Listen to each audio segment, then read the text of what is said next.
Hello. Hello. हा पाहुणा दत्ता भाऊ बोलतोय. अहो त्या दिवशी नव्हता तुम्ही मला बघायला आलता. अहो तुमची पोरगी मला पसंत आहे. पण तुम्ही राव काय कळवलंच नाही. होय नाही नाही नाही काहीच नाही. अहो पाहुणं, आमच्या मुलीला बी तुम्ही पसंत हाय, पण आमच्या 2 अटी आहेत. त्या अटी जर तुम्हाला मान्य असतील तरच आपण पुढचं बोलू. अहो तुमच्या काय अटी आहे बोलल्याशिवाय काय कळणार आहे का? तुम्ही आठ तर सांगा.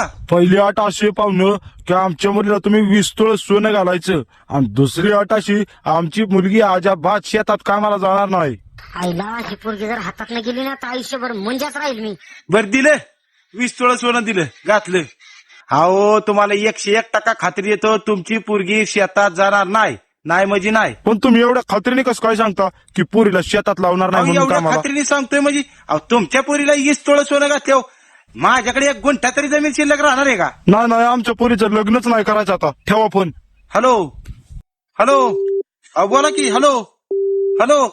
कायमी बोलून गेलो श्वास माझा थांबला मी